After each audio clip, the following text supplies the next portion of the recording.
নমস্কাৰ, মই শুভম। সাজ দ্য ৰিয়েলিটিৰ বিশেষ অনুষ্ঠান যে ৰিয়েলিটি টকছত আপোনালোক সকলোকে স্বাগতম জনাইছোঁ। আৰু বৰ্তমান অসম 2026 বিধানসভা নিৰ্বাচন সমাগত। আৰু আজি আমি আছোঁ এটা বিশেষ সমষ্টি পাথাৰকান্দি সমষ্টিত, আৰু আমাৰ সৈতে আছে কেবিনেট মিনিষ্টাৰ আৰু পাথাৰকান্দি সমষ্টিৰ প্ৰেজেণ্ট MLA কৃষ্ণেন্দু পাল ডাঙৰীয়া। স্বাগতম জনাইছোঁ আমাৰ চেনেলে আপোনাক। নমস্কাৰ। পোনপ্ৰথমে মই সুধিব বিচাৰিম যে যিহেতু নিৰ্বাচন আহি পালে, আপোনাৰ প্ৰচাৰ কেনেকুৱা চলিছে? আমৰা তো চলি আছে হোল ইয়াৰ 24/7 সদায় আমৰা ৰাইজৰ লগত থাকাৰ মানে প্ৰয়াস কৰি থাকোঁ। বিশেষকৈ আপোনালোক সকলোকে ধন্যবাদ জনাইছোঁ যে আপোনালোক গুৱাহাটীৰ পৰা আজি ইয়াত আহিছে। তো আপোনালোকৰ গোটেই ভিজিট কৰিলে পাথাৰকান্দি কনষ্টিটুৱেঞ্চি বা গোটেই বৰাক উপত্যকা আপোনালোকেও উপলব্ধি কৰিব পাৰিছে। এইটোৱেই। আৰু আমাৰতো সদায় প্ৰত্যেকটা কনষ্টিটুৱেঞ্চিতে আপোনালোকে গ'লে গম পাব যে এটা উন্নয়নৰ এটা প্ৰত্যেকটা এৰিয়াতে একটা মানে বাতাবৰণ সৃষ্টি হৈছে। প্ৰত্যেকটা এলেকাৰ উন্নয়ন, বিশেষকৈ বৰাক ভেলীৰ ডেভেলপমেণ্ট মানে এই লাষ্ট 5 years খুব ভালকৈ ত্বৰিত গতিত খুব ডেভেলপমেণ্টৰ কাম আগবাঢ়ি গৈ আছে। আৰু এইটো আমাৰ মাননীয় মুখ্যমন্ত্ৰী ডক্টৰ হিমন্ত বিশ্ব শৰ্মা তেখেতৰ নেতৃত্বত বা বৰাকৰ ওপৰত আমাৰ মাননীয় মুখ্যমন্ত্ৰী ডক্টৰ হিমন্ত বিশ্ব শৰ্মা মহোদয়ৰ যে সদায় একটা প্ৰেম যে বৰাকৰ উন্নয়ন হ'লেই অসমৰ উন্নয়ন হ'ব। আপাৰ, লোৱাৰ, মিডিল, বৰাক সকলো ঠাইৰ আজি BTC হওক, কাৰ্বি পাহাৰ হওক, প্ৰত্যেক এলেকাৰ উন্নয়ন, তেতিয়াই আমাৰ অসমখন এটা সমৃদ্ধশালী অসম হিচাপে গঢ় লৈ উঠিব বা আমি ভাৰতবৰ্ষৰ মাজত 5টা সমৃদ্ধশালী উন্নত ৰাজ্য হিচাপে আমি গঢ় লৈ উঠিব পাৰিম। এই উদ্দেশ্যে মাননীয় মুখ্যমন্ত্ৰী মহোদয় দিনে ৰাতি কাম কৰি আছে। তাৰ কাৰণে আমি সকলোৱে মিলি ধন্যবাদ জনাব লাগে, কৃতজ্ঞতা জনাব লাগে যে মাননীয় মুখ্যমন্ত্ৰী মহোদয়ৰ এই যে প্ৰয়াস বা এই যে চেষ্টা যে অসমৰ ডেভেলপমেণ্ট, অসমৰ প্ৰত্যেকজন নাগৰিক যাতে সুৰক্ষিত থাকে আর প্রত্যেকটা সেক্টর বিশেষকৈ এডুকেশন সেক্টরের যে একটা মানে আমূল পরিবর্তন, চাহ বাগিচা হোক, আমার SC এলাকা হোক, ST এলাকা হোক, প্রত্যেক এলাকার মানে এডুকেশনের কারণে এটা ডাঙর এটা মানে এইটো এচিভমেণ্টেই ক'ব পাৰোঁ। আৰু বিশেষকৈ প্ৰত্যেকটা কনষ্টিটুৱেঞ্চিৰ মিনিমাম 5টা স্কুল CBSE ষ্টেণ্ডাৰ্ডে যাতে আমি গঢ় লৈ উঠাব পাৰোঁ, তাৰ কাৰণে ইনফ্ৰাষ্ট্ৰাকচাৰৰ পৰা প্ৰত্যেকটা ব্যৱস্থা মাননীয় মুখ্যমন্ত্ৰী মহোদয়ৰ নেতৃত্বত এই কামবোৰ চলি আছে। এইটো এটা ডাঙৰ এচিভমেণ্ট। আৰু বিজেপিৰ বাবে বা স্পেচিয়েলি আপোনাৰ সমষ্টিৰ বাবে পাথাৰকান্দি সমষ্টিৰ কাৰণে অপজিশ্যনৰ প্ৰত্যাহ্বান হ'ব নেকি এবাৰ? পজিশ্যন এইটো মেইন কথা নহয়, ৰাইজে ডেভেলপমেণ্টটো বিচাৰে। লাষ্ট 70 years মানে বিফ'ৰ 2016 আপোনালোকে যদি মানে বিশেষকৈ বৰাক উপত্যকাৰ কথা যদি মানে চিন্তা কৰে, তেতিয়াহ'লে মানে অলপ ৰেইনি ছিজন আমৰা সকলো বৰাক ডিছকানেক্টেড হৈ যায়, গোটেই অসম বা আমাৰ গোটেই ভাৰতবৰ্ষৰ লগত আমি ডিছকানেক্টেড হৈ পৰোঁ। ৰেল কানেক্টিভিটি ডিছকানেক্টেড হৈ যায়, ৰোড কমিউনিকেশ্যনো বন্ধ হৈ যায়, মেঘালয়ৰ ৰোড বন্ধ থাকে, এইফালে ত্ৰিপুৰাৰ ৰোডো বন্ধ হৈ যায়। এনেকুৱা এটা পৰিস্থিতি আছিল। আজি আমাৰ শ্ৰীভূমিৰ পৰা গুৱাহাটী যাব লগা হ'লে মিনিমাম 22 ঘণ্টা টাইম লাগিছিল। আমাৰ মানে কমিউনিকেশ্যন সেক্টৰ আমাৰ খুব বেয়া এটা কণ্ডিশ্যন আছিল। আৰু নট অনলি কমিউনিকেশ্যন সেক্টৰ, প্ৰত্যেকটা সেক্টৰ। আজি আমি এই কথা ক'ব পাৰোঁ যে আমাৰ বৰাক উপত্যকাৰ মানে নেশ্যনেল হাইৱে, আগতে আমি নেশ্যনেল হাইৱে ডেভেলপমেণ্টৰ কথা চিন্তা কৰিছোঁ, এতিয়া ভাৰতমালাৰ কাম চলি আছে, 4 লেন। আমি এইটো ভাবিব পৰা নাই যে আমাৰ ইয়াত 4 লেনৰ কাম হ'ব।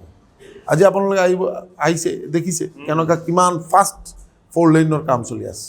এইটোৱে কয় অৰিজিনেল ডেভেলপমেণ্ট। আজি আমি আপোনালোকে দেখিব আমাৰ যশস্বী প্ৰধানমন্ত্ৰী নৰেন্দ্ৰ মোদীজী আকৌ 13 আৰু 14 তাৰিখ প্ৰধানমন্ত্ৰী অসমলৈ আহিব। এইটো এটা খুব আনন্দৰ বেপাৰ, এটা গৌৰৱৰ বেপাৰ। বিশেষকৈ বৰাক ভেলীৰ কাৰণে এটা ডাঙৰ প্ৰাপ্তি হ'ল যে বৰাক ভেলী আমি মহাসড়কৰ কথা চিন্তা কৰি আছোঁ যে আমাৰ এইবাৰ এপ্ৰিলৰ ভিতৰত যাতে মহাসড়কটো থ্ৰ হৈ যায়। আমি যাতে মেঘালয় রোড মহাসড়ক দুটাই যাতে আমার ওপেন থাকে আর রেল সড়ক তো আছেই কিন্তু প্রধানমন্ত্রীজি আরও একটা চিন্তা করলে যে মণিপুর বা মিজোরাম বা ত্রিপুরা বরাক ভ্যালির কারণে একটা এক্সপ্রেস হাইওয়ে আর এই কথাটো আমার মাননীয় মুখ্যমন্ত্রী মহোদয় বহুত দিন ধরে কৈ আছে যে বরাক উপত্যকাত এটা মানে ভাল রোড বনাই দিব লাগে যাতে কানেক্টিভিটির ক্ষেত্ৰত আমি আগবাঢ়ি যাব পাৰোঁ আজি মানে without any demand without any hesitation আমি আজি ইমান এটা ডাঙৰ মানে আঁকি হ'বলৈ গৈ আছোঁ এই অহা 14 তাৰিখ যে আমাৰ মানে বৰাক আৰু ব্ৰহ্মপুত্ৰৰ লগত ৱাল কানেক্টিভিটিৰ কাৰণে যেটো আমাৰ বৰাপানীৰ পৰা 5 গ্ৰাম এক্সপ্ৰেছ হাইৱে এই এক্সপ্ৰেছ হাইৱেত 22,800 কোটিৰো অধিক টকা ইয়াত খৰচা হ'ব ইয়াত যদি আপুনি 5 গ্ৰামত আপুনি উঠে তেতিয়াহ'লে আপুনি বৰাপানীত যাই আপুনি মানে গৈ পাব ৰাস্তাত কোনো ইউটাৰ্ণ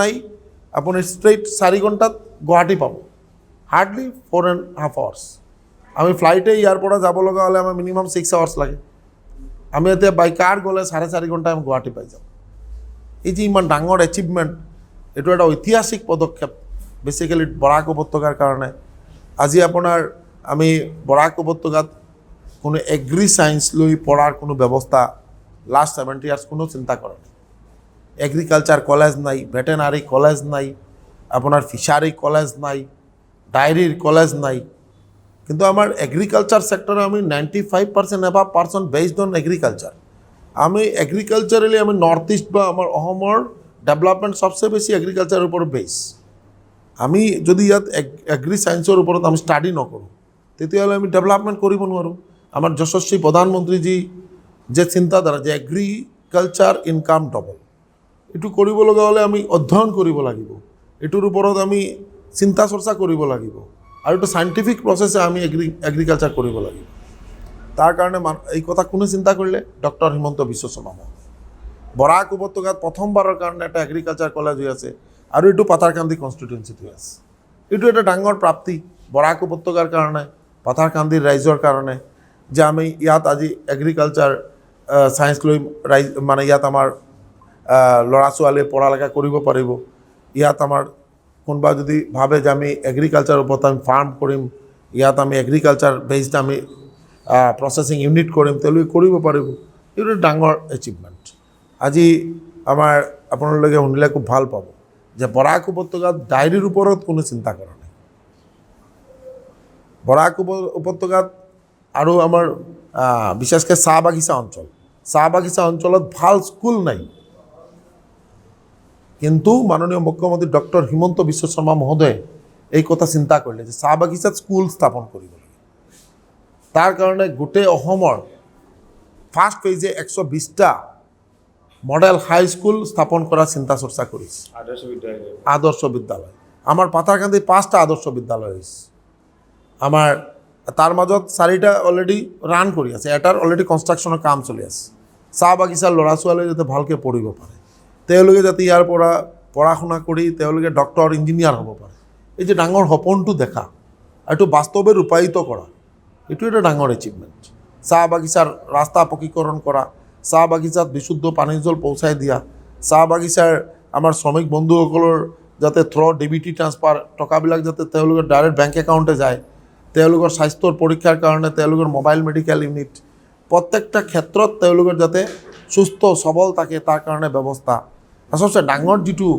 মানে মুখ্যমন্ত্ৰী মহোদয়ে কাম কৰিছে এইটো হ'ল চাহ বাগিচাৰ যে এই লাষ্ট 200 ইয়াৰ্ছ তেওঁলোকৰ কথা কোনো চিন্তা কৰা নাই যে তেওঁলোকে ইয়াত আছে তেওঁলোকে যে মাটিৰ এটা অধিকাৰ নাই এটা ঘৰ বনাব তেওঁলোকে এই ব্যৱস্থা নাই যেতিয়া মেনেজমেণ্টৰ মনত হয় যে আমি এইটো খেদি দিব পাৰে তেওঁ থকাৰ ব্যৱস্থা নাই এনেকুৱা এটা পৰিৱেশ আছিলে আজি মুখ্যমন্ত্ৰী মহোদয়ৰ এই চিন্তা কৰিলে যে চাহ বাগিচাৰ যিমান লাইনৰ যিমান শ্ৰমিক শ্ৰদ্ধাৰ শ্ৰমিক ভাই বন্ধুসকল আছে মা আছে তেওঁলোকৰ যাতে এটা মাটিৰ অধিকাৰ থাকে তাৰ কাৰণে আপোনালোকে দেখিছে যে সব লাইনৰ পট্টা দিয়াৰ কাৰণে মাননীয় মুখ্যমন্ত্ৰী মহোদয়ে প্ৰয়াস চলাই আছে এইটো এটা ডাঙৰ প্ৰাপ্তি আৰু এই মানে আমাৰ পট্টাটো আমাৰ যশস্বী প্ৰধানমন্ত্ৰী 13 তাৰিখ এইটো ৰাইজৰ উদ্দেশ্যে আমাৰ চাহ বাগিচাৰ শ্ৰমিক বন্ধুসকলৰ উদ্দেশ্যে এইটো ফাৰ্ষ্ট পট্টাটো মানে মুখ্যমন্ত্ৰীৰ হাতেৰে সকলো শ্ৰমিকৰ ভাই বন্ধুসকলৰ হাতত তুলি দিয়াৰ ব্যৱস্থা হ'ব। এইটো এটা আমাৰ ঐতিহাসিক দিন। এই এনেকুৱা প্ৰত্যেকটা ছেক্টৰ, বিশেষকৈ বৰাক উপত্যকাৰ এডুকেশ্যন, হেল্থ, এগ্ৰিকালচাৰ, ডায়েৰীৰ ছেক্টৰ হোক, মানে কমিউনিকেশ্যনৰ প্ৰত্যেকটা ছেক্টৰে এটা মানে ডাঙৰ কাম চলি আছে। এইটো এটা ডাঙৰ প্ৰাপ্তি। শিলচাৰৰ ফ্লাইঅভাৰ, বৰাক নদীৰ ওপৰত 5টা ব্ৰিজ, প্ৰত্যেকটা আমি যদি ক'ব লগা হয় তেতিয়াহ'লে আৰু আধা ঘণ্টা টাইম লাগিব। কি হ'ল মানে এইটো বহুত কিবা হ'ল। পাথাৰকান্দিতে 8টা ব্ৰিজ পাইছোঁ লংগাই নদীৰ ওপৰত। টেণ্ডাৰ হৈছে, 3টাৰ কাম সম্পন্ন হৈছে, বাকী 5টাৰ কাম ষ্টাৰ্ট হ'ব। এই এনেকুৱা প্ৰত্যেকটা ছেক্টৰে ডেভেলপমেণ্ট হৈছে। আৰু যিহেতু আপুনি পাথাৰকান্দি প্ৰেজেণ্ট MLA আছে, কিন্তু লগতে আপুনি কেবিনেট মিনিষ্টাৰো, সেইকাৰণে আপুনি চব চাই আছে, মানে যিমান আপোনাৰ দায়িত্বটো আপোনাৰ দিয়া হৈছে। তাত আপুনি বাৰাক ভেলীৰ এতিয়া বৰ্তমান নিৰ্বাচনৰ কাৰণে যদি আমি কওঁ, তেতিয়া বিজেপিৰ পৰিৱেশটো কেনেকুৱা বাৰাক ভেলীত যদি কথাটো কওঁ? গোটেই অসমত ৰাইজ মাননীয় মুখ্যমন্ত্ৰী ডক্টৰ হিমন্ত বিশ্ব শৰ্মাৰ ওপৰত পূৰ্ণ আস্থা আছে আৰু বিশ্বাস যে ডক্টৰ হিমন্ত বিশ্ব শৰ্মা মহোদয় মুখ্যমন্ত্ৰী হিচাপে থাকিলেই অসমৰ উন্নয়ন হ'ব। বিজেপি চৰকাৰ থাকিলে অসমৰ উন্নয়ন হ'ব। শান্তি, সম্প্ৰীতি, প্ৰগতি এণ্ড ডেভেলপমেণ্ট, এইটো বিজেপি চৰকাৰ থাকিলেই হ'ব। তাৰ কাৰণে আজি আপোনাক কৈ আছোঁ যে বৰাকভেলীৰ এটা কথা, আমাৰ পাথাৰকান্দি কনষ্টিটুৱেঞ্চিৰ এটা কথা কৈ আছোঁ। ইয়াত আমাৰ লাষ্ট 2006 যোন MLA আছিল, এইবাৰ কংগ্ৰেছৰ প্ৰাৰ্থী কাৰ্তিক সেনা, তেওঁৰ ভাই, ই এক্সিষ্টিং MLA থকাৰ টাইমে তেওঁৰ ভাই কিডনেপ হৈছিলে। আমাৰ বালিপিপলাত ফৰেষ্ট অফিচাৰ কিডনেপ হৈছিলে। পৰিৱেশটো কেনেকুৱা আছিলে চিন্তা কৰক। আমাৰ এই দুৱালিয়াত যিটো এৰিয়াত আজি এগ্ৰিকালচাৰ কলেজ হৈ আছে, এই এৰিয়াত মানে সন্ধ্যা 5টাৰ পিছত কোনোবা মানুহ এইফালেদি যাবই নোৱাৰে। প্ৰত্যেক সপ্তাহত এটা ডেড বডি, 2টা ডেড বডি তাতে পোৱা গৈছিলে। এনেকুৱা এটা পৰিৱেশ আছিলে। দিনে মানে দিনৰ বেলাত উগ্ৰপন্থীবিলাকে পিষ্টল লৈ ঘূৰা ফুৰা, এনেকুৱা এটা পৰিৱেশ। ইটোৰ পৰা পৰিৱৰ্তন হৈ আজি এটা শান্তিৰ দ্বীপ পাথাৰকান্দি। এইটো ডাঙৰ প্ৰাপ্তি। গোটেই বৰাক কাটলি চৰা হওক, আমাৰ ৰাতাবাৰী, ৰামকৃষ্ণনগৰ, চেৰাগী অঞ্চলৰ কথা হওক, এলেকাত এতিয়া শান্তি। এইটোৱেই বিজেপি চৰকাৰ সঁচে ডাঙৰ যি বস্তুটো স্থাপন কৰিছে, এইটো হ'ল শান্তি। আজি হিংসা বিবৰ্জিত, সন্ত্ৰাসবাদ বিবৰ্জিত এটা উন্নত অসম গঢ় লৈ উঠাৰ কাৰণে মাননীয় মুখ্যমন্ত্ৰী মহোদয়ে প্ৰয়াস চলাই আছে। আৰু বিশেষকৈ ৰাইজে সঁহাৰি জনাইছে, ৰাইজে ছাপোৰ্ট জনাইছে। তাৰ কাৰণে আমাৰ মাননীয় মুখ্যমন্ত্ৰী মহোদয়ে কাম কৰিব পাৰিছে আৰু মুখ্যমন্ত্ৰীৰ ওপৰত সকলোৰে পূৰ্ণ আস্থা আছে। 2026 বিধানসভা নিৰ্বাচনত যদি আপুনি আকৌ জয়লাভ কৰে, কিমান ভোটত আপুনি জয়লাভ কৰিম বুলি আশাবাদী? এইটোতো ৰাইজৰ ওপৰত, ৰাইজৰ আপোনাৰ এটা এনালাইচিছ। আমি এটা বস্তুই আমি ভাল পাওঁ যে আমি কাম কৰি ভাল পাওঁ। আৰ যেই কথা আছে এইটো হ'ল একদম অপেন, মানে ৰাইজক কোনোবা মানুহ যদি আহিছে তেওঁৰ প্ৰব্লেমটো অন স্পট সমাধান কৰা। এই ঘূৰাই থকা এনেকুৱা কৰা, এইটো মানে ৰাইজে বেয়া পায়। এইটো আমাৰ মাননীয় মুখ্যমন্ত্ৰী মহোদয় আপুনি দেখিব গ'লে একদম স্পট ডিচিশ্যন। ট্ৰিটমেণ্টৰ ক্ষেত্ৰত যি হেল্প লাগে, এই বস্তুটো আমিও সদায় চেষ্টা কৰোঁ যাতে যিটো আছে সত্যটো সামনে ৰাখি চলিব লাগে। আৰু আমাৰ এটা মানে আমাৰ কনষ্টিটুৱেঞ্চিৰ ৰাইজে আমাক এইটোৱেই আমাক দুইবাৰ আশীৰ্বাদ দিছে। কাৰণ এই কনষ্টিটুৱেঞ্চিত আফটাৰ ইণ্ডিপেণ্ডেঞ্চ 2016 কোনোবা MLA কনজিকিউটিভলি 2বাৰ জিকিব পৰা নাই। ইয়াত প্ৰাক্তন MLA মণিলাল গোৱালা চাহাব আছিলে, কিন্তু ই একবাৰ জিকিলে একবাৰ হাৰিছে, একবাৰ জিকিলে একবাৰ হাৰিছে, কনজিকিউটিভলি জিকিব পৰা নাই। ৰাইজৰ আশীৰ্বাদ আৰু আমাৰ ভাৰতীয় জনতা পাৰ্টীৰ কাৰ্যকৰ্তা যে ইমান সদায় মানে এটা ৰাষ্ট্ৰপ্ৰেম যিটো আছে, আৰু তেওঁলোকৰ যে মানে সদায় মানে এই কনষ্টিটুৱেঞ্চিও গোটেই অসমক গোটেই ভাৰতবৰ্ষৰ উন্নয়নৰ কাৰণে ভাৰত মা যাতে জগত সভাৰ শ্ৰেষ্ঠ আসন লাভ কৰে, ভাৰতবৰ্ষ যাতে বিশ্বগুৰু হিচাপে প্ৰতিষ্ঠিত হয়, তাৰ কাৰণে সকলোৱে মিলি কাম কৰে। আৰু এই দলত আমিও যে আজি এজন কাৰ্যকৰ্তা হিচাপে আমি স্থান পাইছোঁ, এটি ডাঙৰ কথা। আমি বহুত গৌৰৱ অনুভৱ কৰোঁ আমি একজন কার্যকর্তা, পার্টি আমার টিকেট দিছে, মনোনয়ন দিছে, 2বার আমার কার্যকর্তা আর পাতারকান্দি সর্দার রাইজে আমাক নির্বাচিত করে আমাকে আসাম বিধানসভাত পঠাইছে, বা আমার জনপ্রিয় মুখ্যমন্ত্রী সর্বকালের শ্রেষ্ঠ মুখ্যমন্ত্রী ডক্টর হিমন্ত বিশ্ব শর্মা মহোদয়ে তেখেতে আমাক তেখেতৰ মন্ত্ৰীসভা স্থান দিছে। এইটো আমি বহুত গৌৰৱৰ কথা। আমি যে গোটেই অসমৰ ৰাইজৰ হিতে আমি কাম কৰাৰ সেৱা কৰাৰ একটা সুযোগ পাইছোঁ। আমি প্ৰয়াস চলাইছোঁ। আমি 1 বছৰ 2 মাহ মন্ত্ৰী হিচাপে কাম কৰিছোঁ। তাৰ কাৰণে আমাৰ এটা আছিল যে আমি মানে গোটেই অসমখন আগতে ভ্ৰমণ কৰি ক'ত কি কৰিব লগা বা বহুত কিবা জানাৰো আছে, এইটোও চেষ্টা কৰিছোঁ, জানাৰ চেষ্টা কৰিছোঁ।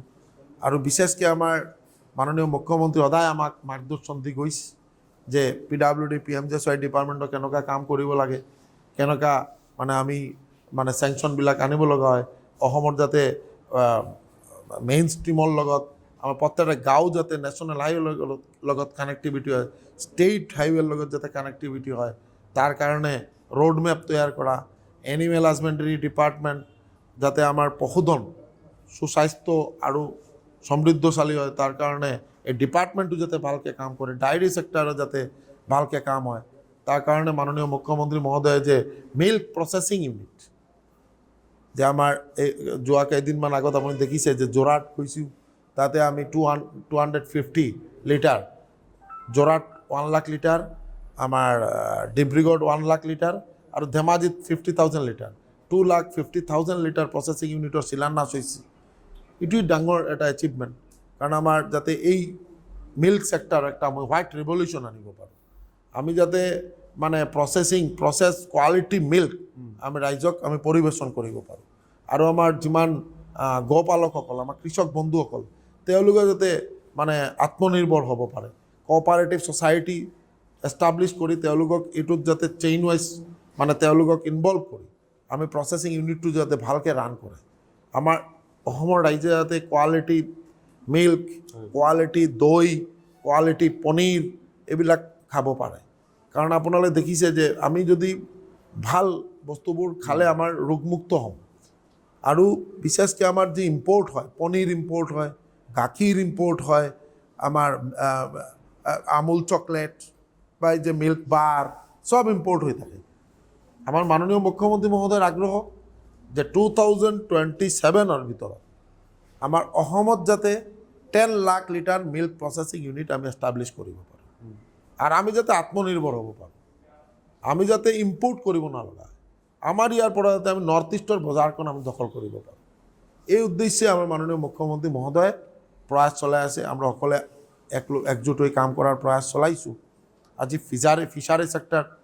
ফিচাৰী ছেক্টৰ আমি বহুত পিছ পৰি আছিলোঁ, এতিয়া আমাৰ বহুত ভাল এটা অগ্ৰগতি হৈছে। আমাৰ ফিচাৰী ছেক্টৰো আমাৰ যিটো পাৰ কেপিটা ফিছ কনজামশ্যন প্ৰয়োজন হয় 20 কেজি, এতিয়ালৈকে আমি 15 কেজিলৈ আমি উপনীত হ'ব পাৰিছোঁ। আমাৰ মাননীয় মুখ্যমন্ত্ৰী ডক্টৰ হিমন্ত বিশ্ব শৰ্মা মহোদয়ৰ যিটো নিৰ্দেশ যে আমি 2030 ভিতৰত নিয়াৰ এবাউট আমি যাতে 7 লাখ মেট্ৰিক টন ফিছ আমি অসমত উৎপাদন কৰিব পাৰোঁ, আমি যাতে ইয়াত অৰ্নামেণ্টেল ফিছ উৎপাদন কৰিব পাৰোঁ, ইয়াৰ পৰা ভাৰতবৰ্ষৰ বজাৰখন আমি যাতে মানে আমি ইয়াৰ পৰা আমি দখল কৰিব পাৰোঁ। আমাৰ ইয়াৰ ফিছৰ যোন খেতিয়ক আছে তেওঁলোক যাতে ফিছ ফাৰ্মাৰ্ছ আছে তেওঁলোক যাতে মানে আত্মনিৰ্ভৰ হয়, তেওঁলোক যাতে প্ৰফিটেবল এটা ইয়াত ছেক্টৰে পৰিণত হয়, তাৰ কাৰণে প্ৰয়াস চলাই আছোঁ। প্ৰত্যেকটা ছেক্টৰে যাতে এক্টিভলি আগবাঢ়ি যাব পাৰে, আমি যাতে অসমৰ প্ৰত্যেকজন নাগৰিক আমি আত্মনিৰ্ভৰ হিচাপে আমি প্ৰতিষ্ঠিত হওঁ, তাৰ কাৰণে আমাৰ এই চৰকাৰ, আমাৰ মুখ্যমন্ত্ৰী মহোদয়ে বা গোটেই টিম এই উদ্দেশ্যে কাম কৰি আছে।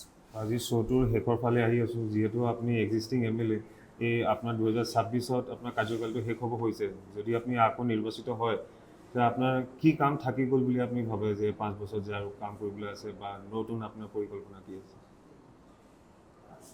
কামটো বহুত কৰাৰ আছে। আপোনালোকে শুনিলে ভাল পাব যে মাননীয় মুখ্যমন্ত্ৰী মহোদয়ে আগ্ৰহ কৰিছে যে এটা এইমছ বৰাক উপত্যকা হ'ব লাগে। আৰু এইবাৰ আমাৰ আপোনালোকে পাব আমাৰ মেনিফেষ্টো যিটো ওলাব তাতে আহিব পাৰে, মুখ্যমন্ত্ৰী মহোদয়ে ক'ব। মুখ্যমন্ত্ৰী মহোদয়ে আমাক এদিন কৈছিলে, এদিন কৌশিক ৰায়, আমাৰ ডক্টৰ ৰাজদীপ ৰায় সকলে আছে যে বৰাক উপত্যকা এটা এইমছ হ'ব আৰু মাটি চোৱাৰ কাৰণে আমাক নিৰ্দেশ দিছিলে যে পাথাৰকান্দিত যাতে হয়, কাৰণ এইফালে মিজোৰাম, এইফালে ত্ৰিপুৰা, এইটো মিডিল পইণ্ট হয়। তেতিয়াহ'লে মানে এইমছ হ'লেতো গোটেই মিনিমাম এটা ফুটফল হ'ব লাগে আৰু গোটেই এৰিয়াৰ মানে ৰাইজ যাতে লাভান্বিত হয়। তাৰ কাৰণে মাননীয় মুখ্যমন্ত্ৰী মহোদয়ে আগ্ৰহ কৰিছে। আমাৰ এইমছৰ কাৰণে আমি অলৰেডি মাটি এৰেঞ্জ কৰি ৰাখিছোঁ। এইমছ হস্পিটেল হ'লে আমাৰ বিশেষ কৰি বৃহত্তৰ এই এলেকাৰ ৰাইজে এটা উন্নত মানৰ চিকিৎসা সেৱা পাব। এইটো এটা ডাঙৰ কথা। বা আৰু মানে ইয়াত এটা মানে ইউনিভাৰ্চিটি কৰাৰ আমাৰ একটা মানে ইচ্ছা আছে, কাৰণ এই বৃহত্তৰ এই এলাকাত ইউনিভাৰ্চিটি, এটা ইউনিভাৰ্চিটি আসাম ইউনিভাৰ্চিটি শিলচাৰ আর এটা ইউনিভার্সিটি গুরুচরণ ইউনিভার্সিটিটো শিলচার, কিন্তু হাইলাকান্দি বা শ্রীভূমি বা ইফালে ত্রিপুরার পার্ট মিজোরাম মিলাই ইয়াত আমার ইউনিভার্সিটি নাই। আমার এটা ইউনিভার্সিটি গড়িব পাৰিলে এডুকেশ্যন সেক্টৰ আমি বহুত কাম কৰিব পাৰোঁ আৰু বহুত প্ল্যান আছে। এইটো ৰাইজৰ আশীৰ্বাদ, আৰু ৰাইজৰ আশীৰ্বাদ থাকিলে এইটোৱেই আমাৰ শক্তি, এইটোৱেই আমাৰ এই শক্তি লৈ আগবাঢ়ি যাম, কাম কৰি যাম। আৰু সকলোকে আমি আগ্ৰহ কৰিম যাতে সকলোৱে মা কামাখ্যাৰ চিচৰণত প্ৰাৰ্থনা কৰে, যাতে মাননীয় মুখ্যমন্ত্ৰী মহোদয়ক আৰু শক্তি দিয়ে মা, যাতে মুখ্যমন্ত্ৰী মহোদয়ে যেনেকুৱা অসমৰ উন্নয়ন কৰি গৈ আছে আৰু যাতে তৰিত গতিত আৰু গতিশীলভাৱে উন্নয়ন হয়। সকলোৱে যাতে মা কামাখ্যাৰ চিচৰণত এই প্ৰাৰ্থনাটো সদায় কৰি থাকে। অন্তিম প্ৰশ্ন, আমাৰ চেনেলৰ থ্ৰুৱেদি আপুনি পাথাৰকান্দি ৰাইজক কি মন্তব্য দিব আগন্তুক নিৰ্বাচনৰ কাৰণে? সকলোকে নমস্কাৰ।